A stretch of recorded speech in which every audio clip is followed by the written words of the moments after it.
Fremantle on the agenda this week on our AFL club-by-club draft analysis. They've got a bevy of club-tied talent, but they'll also look to add, we think, some outside midfielders to complement Andy Brayshaw and Caleb Serong. And we've also got another list need that we believe is something they'll be looking at. Tune into the latest episode of Craft of the Draft to find out what that is and for the full analysis. Let's chat Fremantle and their draft plan. So the Dockers have a current draft hand of picks 13, 31, 38, 49, 67. So it only equates to 1,872 points, with pick 13 doing a lot of the heavy lifting there. But they do have some club-tied prospects that are certainly going to be coming into their calculations. Yeah, they do. So Toby Wan, midfielder, halfback, powerful, athletic, beautiful left foot. Basil Hart, who has had a quieter start to the year, probably more of a later rookie option as a result of that. But yeah, a really good small forward, dynamic, and at his best, he's got a good sense for goals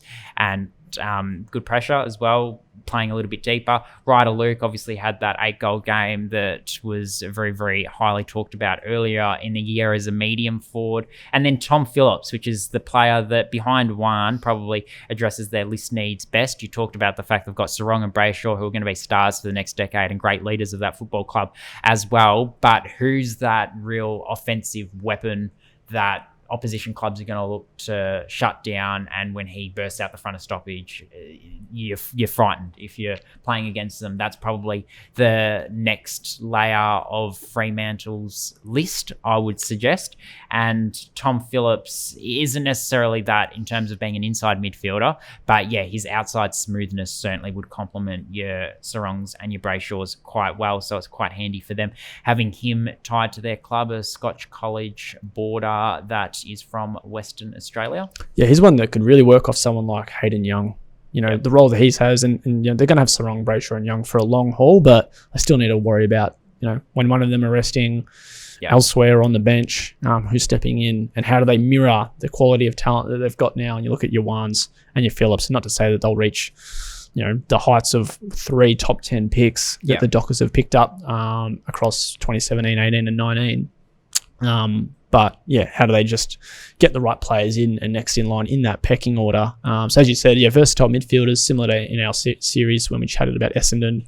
How do they get that shape-shifting engine room that really strikes fear? Shea Bolton being in that mix has helped a little bit this year, and he's had some pretty good games in midfield, but at the same time, you can be relying on him playing in the forward line for 70% game time still. So they've got a little bit there. I think another one, medium or tall defenders. They've had such a rock-solid backline under Justin Longmuir. They have, that's been his one wood, really. Yeah, but the thing obviously about that is that they've been Alex Pearce and Luke Ryan are into the second half of their careers, and they've got to find the next names to kind of take over from them. Ollie Murphy they picked up, 2 years ago?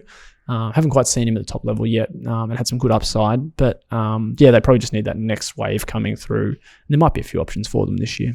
Yeah, I mean, the difficulty with key defenders, we've talked about it a little bit, is you're probably picking up like undersized key defenders in this year's draft class. But yeah, I mean, players along the lines of Elliot Duffield, Noah Dorr from South Australia, a couple that come to mind.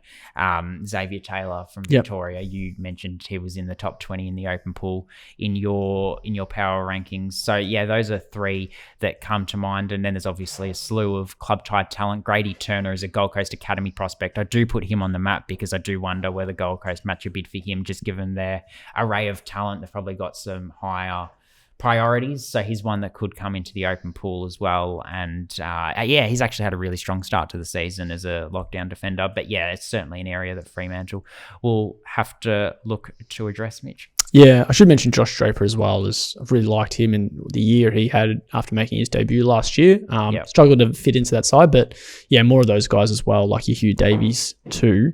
From that versatile midfield mix, when you talk about local talent as well, when you do with a lot of WA and SA clubs, Fred Rodriguez right off the top might be a nice little piece to add. But at pick 13, it'd be not the highest of chances that he's there for them, particularly with that 13 maybe pushing back a little bit. Sam Grill's another one. Nice pace on the ball, and can be a bit that outside and inside player. Can throw him at halfback and he runs through the midfield. So there may be a couple, and then Harley Barker as more of a wingman. For them, they found some success in the wings in the last couple of years. Jeremy Sharp's holding down the fort quite nicely, and then whether they use a Erasmus or a Johnson.